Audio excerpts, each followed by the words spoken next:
दोस्तों, जीवन में सकारात्मक रहने के लिए, ऊर्जावान रहने के लिए और खुश रहने के लिए मुस्कुराना और हंसना बहुत ज़रूरी है। मुस्कुराहट हमारा वो हीरा है जो कि हम बिना पैसे के उसे पहन सकते हैं और जब तक ये हीरा हमारे पास है तब तक हमें खूबसूरत दिखने के लिए किसी और चीज़ की ज़रूरत नहीं पड़ेगी। तो अपने फेस पर मुस्कुराहट या हंसी बनाए रखने के लिए बहुत बड़ा अहम रोल हमारी सकारात्मक सोच और सकारात्मक विचारों का है। तो इन्हें अपने जीवन से कभी ना जाने दे। परिस्थितियां सभी की खराब होती हैं, समस्याएं सभी के साथ होती हैं, पर समस्याएं कितनी ही बड़ी क्यों ना हो, चेहरे से मुस्कान नहीं जानी चाहिए और दिमाग से सकारात्मक सोच कभी भी नहीं हटनी चाहिए। यही सकारात्मक सोच और विचार हमें खुश भी रखते हैं और हमें खुश रखने में या सदा हमेशा आगे बढ़ने में ही ये बहुत बड़ा रोल अदा करते हैं। जब कभी हम आलस करते हैं तो हम सोचना बंद कर देते हैं और इसी कारण हम आने वाले अवसरों को भी खोना शुरू कर देते हैं। जैसे कि लॉन्ग टाइम तक अगर हम बराबर कंटिन्यू वीडियोस डाल रहे हैं और उसमें व्यूज़ नहीं आ रहे हैं तो हमारा जो मन में एक नेगेटिव फीलिंग आने लगती है, नेगेटिव सोच आने लगती है। तो उस टाइम पर फिर हम जब उल्टा सीधा अपने मन में सोचने लगते हैं तो हमें ना चाहते हुए भी आलस आ जाता है और नेगेटिव सोच होने की वजह से हम डेली वीडियो डालना बंद कर देते हैं और उसके मतलब कारण ही हम आगे का सोच विचार करना भी कम कर देते हैं, जो कि नहीं होना चाहिए। और फिर जब हम फिर से अपनी लाइन पर आते हैं, मतलब डेली वीडियोस वगैरह डालते हैं या डेली अपना कोई भी हम काम करते हैं, ऑफिस जाना है या कोई और वर्क है, तो वो डेली रूटीन में आने के लिए हमें जो हमारी सकारात्मक सोच होती है, जो हमारी पॉजिटिव थिंकिंग होती है, वही हमें फिर से उसी लाइन पर लाने पर बहुत ज़्यादा सहयोग करती है, बहुत ज़्यादा वो हमारी हेल्प करती है और उसी सकारात्मक सोच की वजह से हम फिर से उसी अपने पुराने ट्रैक पर आ जाते हैं। और लास्ट में बस इतना ही कहूँगी कि सफलता उन्हीं लोगों को मिलती है जो असफल होने से नहीं डरते हैं और असफलता के बाद भी निराश नहीं होते हैं। तो हेलो दोस्तों, बस इन्हीं पॉजिटिव लाइनों के साथ शुरू करती हूँ आज का ब्लॉग। और देखिए, मॉर्निंग रूटीन के साथ फिर से आ गई हूँ। तो किचन में मेरा मॉर्निंग का खाना बन रहा है। तो यहाँ पर देखिए, सबसे पहले तो ब्रेकफास्ट के लिए रात में मेरे बेटे ने जो न्यूट्रीला है उसको भिगो दिया था। बोला सुबह मम्मी इसको थोड़ा सा फ्राई कर देना तो खाने में ठीक ठाक हो जाएगा, ये अच्छा लगता है। तो मुझे तो थायराइड है, इस वजह से ये सब चीज़ें मैं अवॉइड करती हूँ, मैं नहीं लेती हूँ क्योंकि ये मना होता है। और बेटे को ये पसंद था तो उसने मतलब जितना भी था काफ़ी उसे आइडिया नहीं मिला तो काफ़ी सारा उसने भिगो दिया था।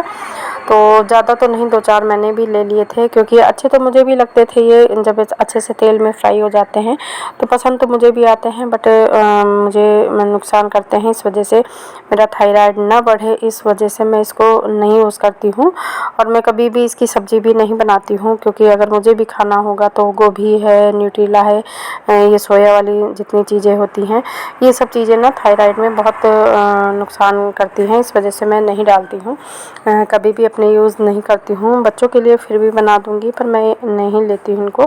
पर आज ज़्यादा थे तो 2-4 ले लिए मैंने, कभी कभार तो फिर थोड़ा बहुत चल जाता है। वैसे मैं इनको जल्दी कभी भी यूज़ नहीं करती हूँ।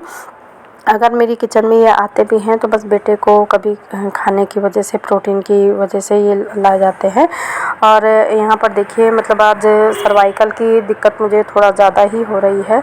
तो काम करते करते मतलब मेरा जिस तरह सीधे हाथ से हम काम करते हैं तो जब ज़्यादा इसको हाथ से वर्क करो ना तो फिर हाथों में झुनझुनी सी हो जाती है और दर्द होने लगते हैं। तो कभी कभी मुझे ये सर्वाइकल वाली दिक्कत बहुत ज़्यादा ही हो जाती है और अभी सर्दियाँ अगर आ जाएंगी तो बहुत ही दिक्कत हो जाती है मुझे, बहुत ज़्यादा काम करने में मुझे परेशानियाँ होती हैं।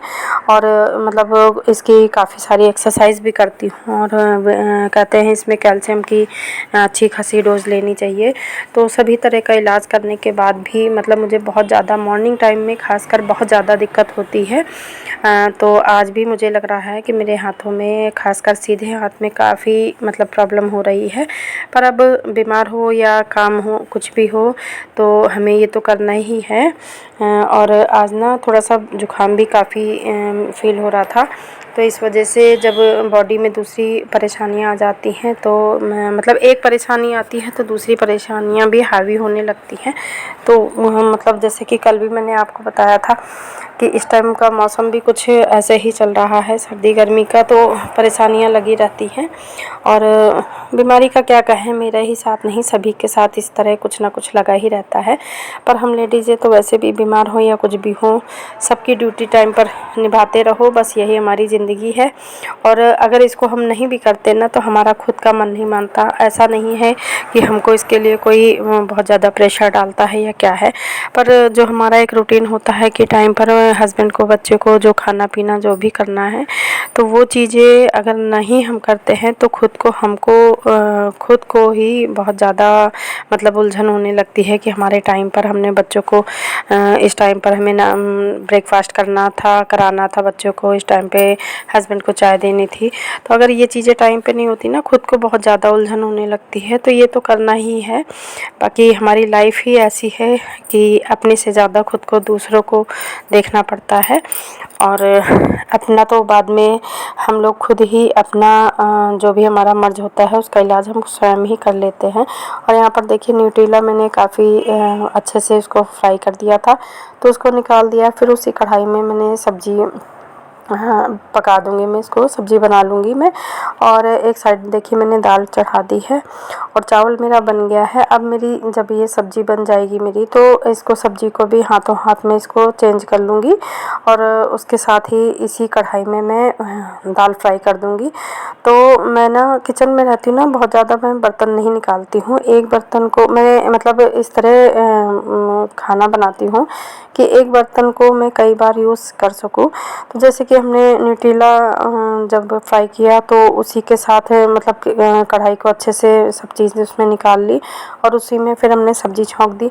सब्ज़ी मतलब अगर कुछ नीचे लगा रहता है कढ़ाई में तो फिर सब्ज़ी बनाने में दिक्कत होती है, पर जैसे न्यूट्रेला है पूरा हमने निकाल लिया है। अब फिर सब्ज़ी बनाने के लिए मैंने इसको धोया भी नहीं है और अलग से बर्तन भी नहीं कुछ भरा था, मतलब उसी में सारा अच्छे से निकाल लिया और उसी में छौंक दिया।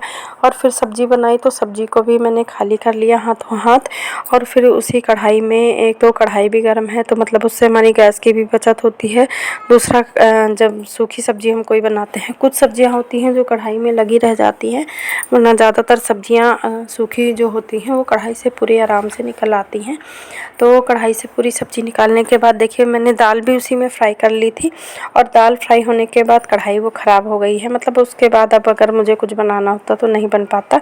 तो सब चीज़ को मैंने एक ही बर्तन में बनाने के बाद उसको देखिए हाथों हाथ सब बर्तन खाली कर लिया है और किचन भी साफ़ सुथरी हो गई है।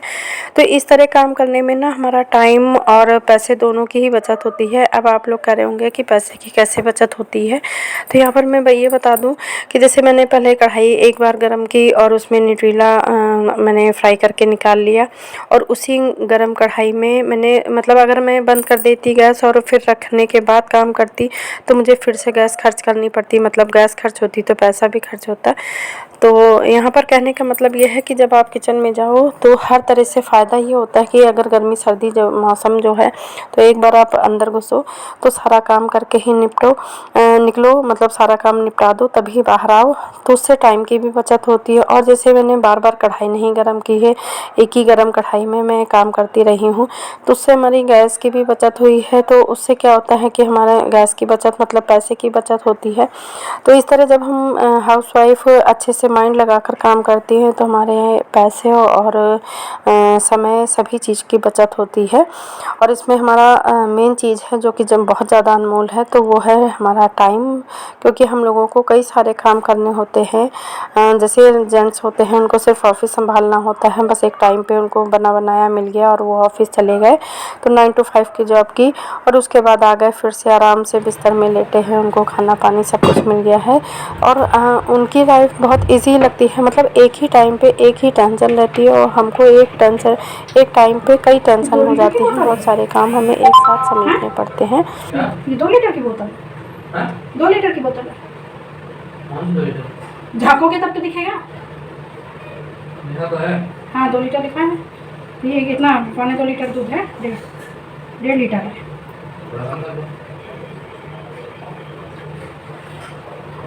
थोड़ा नहीं है, कम ही है।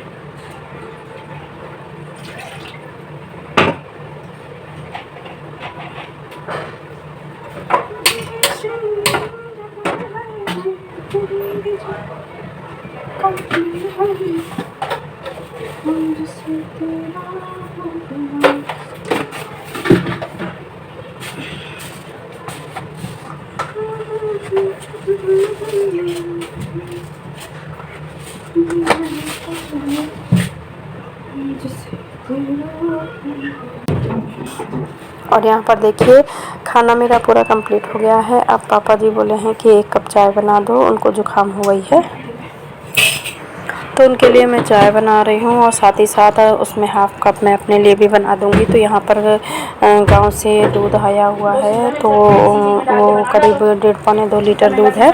तो इसका पापा जी बोले हैं कि इसका पनीर बनेगा। तो पनीर बनाने के लिए मेरे से बोले हैं कि बना लेती हूँ। अब मैंने तो हाँ कर दी है, पर मैं पनीर फ़र्स्ट टाइम बना रही हूँ। वैसे पनीर मैंने पहले बनाया है, तो इस तरह बनाया है कि जैसे घर का जो दूध लेट वेट हो जाता है, गर्म करने में ख़राब हो जाता है, तो उसका पनीर तो मैंने कई बार बनाया है, पर इस तरह मैं पनीर फाड़ के पहली बार बना रही हूँ। तो मैंने पापा जी से हाँ कर दी, क्योंकि मेरे माइंड में ये था कि पनीर बनाने के लिए पापा कह रहे हैं, तो शायद सब्जी के लिए बोल रहे हैं। अब हाँ कर दी है तो फिर बनाना ही पड़ेगा। फिर मैं बोली कि बनाने में खैर कोई दिक्कत नहीं है, जैसे हम फटे दूध का बनाते हैं वैसे ही इसका भी बन जाएगा। तो जैसे बहुत से काम ऐसे होते हैं कि जो फर्स्ट टाइम करो तो थोड़ा सा उसमें कुछ हेरा फेरी हो ही जाती है, कुछ कमी बेसी रह ही जाती है। तो फ़िलहाल तो अभी पहले चाय बन रही है, और अभी टिफ़िन विफ़िन बनाने के बाद अभी मैं और मेरा बेटा मतलब घर पे है। अभी जैसे 2 दिन अभी उसकी छुट्टी और है, तो हम लोगों ने ब्रेकफास्ट नहीं किया है। तो फिर मेरा मन था कि आटा बचेगा तो मैं पराठे बना लूँगी चाय के साथ पराठा खाने के लिए। तो आटा नहीं बचा मेरा, मतलब मड़ा हुआ आटा ख़त्म हो गया था। तो फिर मैंने आलस कर दिया कि अब आटा कौन निकाले, कौन सानेगा उसको। तो अब ब्रेकफास्ट तो करना ही था, तो मैंने यहाँ पर गेहूँ का आटा लिया है। और पहले मैं इसमें सत्तू मिलाने जा रही थी, फिर मैंने कहा नहीं, बेटे ने मना कर दिया था कि मैं नहीं खाऊँगा, तो मैंने फिर सत्तू कैंसिल कर दिया। सिर्फ आटा लिया है और उसमें नमक मिर्च थोड़ा सा डाला है। और क्योंकि अभी प्याज डाल नहीं रहे हैं, तो अगर प्याज खाना होता मुझे तो इसमें प्याज टमाटर भी डालती, और शिमला मिर्च भी 2 पड़े हुए थे, पर जब अभी प्याज वगैरह नहीं डालनी है तो खाली शिमला मिर्च मुझे नहीं समझ में आई। तो फिर मुझे अपने लिए ही बनाना होता है ना, तो मैं फिर आलस नहीं बहुत ज़्यादा आलस करती हूँ, मतलब झंझट नहीं करती हूँ मैं। तो मैंने शिमला मिर्च रख दी बेटे के लिए कि कुछ बनाना हो तो तुम उसमें बना लेना। और मैंने बिल्कुल सिंपल आटे के पराठे बनाए हैं, तो बिना आटा साने देखिए मैंने आटे का घोल बनाया है, जिस तरह हम बेसन के चिल्ले वगैरह बनाते हैं। और इसी में थोड़ा सा जीरा डाला है, नमक डाला है, थोड़ी सी लाल मिर्च डाली है, और थोड़ा सा जीरा पाउडर भी डाला है। तो ये सब डालने के बाद ना इसमें बहुत अच्छा सा एक टेस्ट आ जाता है। और अगर हम वैसे मैं बनाती हूँ तो इसमें प्याज भी डाल लेती हूँ, तो ये बहुत ही टेस्टी लगता है प्याज टमाटर वगैरह भी डाल के। पर अब 2 मुझे बनाने थे, 2 या 3 ही बनेंगे। तो देखिए बिल्कुल आप लोग भी ऐसे आटे के बनाकर बिना खा आटा सकते हैं। माड़े इसमें इस तरह प्याज टमाटर सिंपल सब चीज़ डाल बनाए सकते हैं, हैं। बट अभी मैंने कुछ नहीं डाला है। आप लोग चाहें तो सब कुछ इसमें डाल सकते हैं, बहुत टेस्टी बनते हैं और बिना आटा मारे ये बनकर तैयार हो जाते हैं। तो ये अर्जेंट वाला जल्दी वाला काम है, कौन झंझट करे आटा सानने का। तो बेटा तो मेरी ऐसी ऐसी चीज़ों को देख के हंसने लगता है, कहता है तुम ही फालतू की चीज़ें बनाया करती हो और ऐसे खाओ। पर ये हकीकत बता रही हूँ कि मतलब आप लोग भी एक बार ट्राई कर सकते हैं ऐसे बना के, बहुत से सॉफ्ट बनते हैं और पतले पतले आप बनाइए तो बहुत ही अच्छे लगते हैं। 1-2 बार मैंने आप लोगों के साथ शेयर किया है, मेरे चैनल पर इसके वीडियोज़ भी पड़े हैं। तो मैंने इसमें आलू घिसकर भी डाला हुआ है, इसमें बेसन भी डाला है। आप जैसे चाहें वैसे मतलब जो चाहें वो डालकर बना सकते हैं, और काफ़ी अच्छा बनता है। तो ये तो अपना अपना टेस्ट है कि क्या क्या डालकर हम कैसे बना सकते हैं इसी को। ये एक मैंने आइडिया दिया है, आप इसमें कुछ भी डालकर कितना ही टेस्टी बनाना चाहें बना सकते हैं। और देखिए अब किचन साफ़ करके मैं अब आ गई हूँ दूध चढ़ाने के लिए। तो यहाँ पर मैंने आधा लेमन लिया है और उसको करीब अभी ये 1.5 किलो दूध है, तो इसमें मैंने डालकर और इसको फाड़ने की कोशिश की है। तो मुझे तो लग रहा था कि जैसे थोड़ा भी लेट हो जाता है तो दूध वाले भैया दूध लाते हैं तो वो फट जाता है। तो ये तो मतलब काफ़ी लेट हो गई है, इस टाइम 12:30 साढ़े 12 का टाइम हो रहा है। तो मैंने डाला और पूरी कोशिश की कि शायद ये फट जाए, पर हाफ़ लेमन डालने के बाद भी इतना दूध नहीं फटा था। तो इसके बाद मैंने अच्छे से चलाती रही हूँ, नहीं समझ में आया जब मुझे, तो मैंने फिर इसमें वाइट विनेगर लिया है और इसको 3-4 चम्मच डाला है मैंने। तो इसको डाल के फिर मैंने देखा है तो थोड़ा सा वो फटा था और अभी मुझे लग रहा था कि शायद ये कम फटा है, तो मैंने 1 चम्मच के करीब फिर से डाला है इसको और मैं इसको बराबर चलाती रही हूँ। क्योंकि अभी तक तो जब मैंने कभी भी पनीर बनाया है तो वो फटे दूध का ही बनाया है और उसकी सब्ज़ी भी काफ़ी अच्छी बन जाती थी, मतलब थोड़ा बनता था वो 1 लीटर दूध का, पर फिर भी अच्छे से बना लेती थी। पर ये अच्छे खासे दूध को फाड़ कर पनीर मैं फ़र्स्ट टाइम बना रही थी और मैं कोशिश भी कर रही थी, तभी मैं आप लोगों के साथ शेयर कर रही हूँ। और कोशिश मेरी काफ़ी हद तक मेरी सफल भी हुई है। पर इसमें 2-3 चीज़ें आप लोगों को बताना चाहूँगी कि अगर आप लोग घर में पनीर मतलब फाड़ रहे हैं तो पहले तो दूध फाड़ने का प्रॉपर इंतज़ाम रखिए, मतलब एक हाफ़ लेमन की जगह 1-2 लेमन रखिए कि मतलब अगर ये आधे से ना फटे तो फिर तुरंत आप दूसरा और मतलब काट के डाल दीजिए। और या फिर सबसे अच्छा है कि वाइट विनेगर हो तो उसको आप यूज़ कीजिए, तो उससे आप दूध को बहुत अच्छे तरीके से फाड़ सकते हैं। तो ये चीज़ें ध्यान रखिए। दूसरा सबसे बड़ी बात है और मेन बात है कि पनीर बनाने के लिए जो दूध फाड़ेंगे, गरम करेंगे जिसमें दूध, तो वो बर्तन ना हैवी तले का होना चाहिए, भारी बर्तन होना चाहिए। क्योंकि मैंने हल्के उसमें चढ़ा दिया था तो ये थोड़ा सा ना नीचे लगने लगा था, इतना चलाने के बावजूद भी ये लगने लगा था। तो ये ऐसी थोड़ी सी कमियां हैं जो कि आप लोग ना करें, इसलिए मैंने आप लोगों के साथ शेयर किया। बाकी देखिए मैंने ये छान लिया है कॉटन कपड़े से और इसको थोड़ी देर के लिए भी ऐसे लटका दूँगी। उसके बाद सिल के नीचे इसको दबाकर प्लेट में रख दूँगी तो ये जम जाएगा। तो फिर कल फिर इसकी मैं सब्ज़ी बनाऊँगी। तो बस कल फिर मिलेंगे।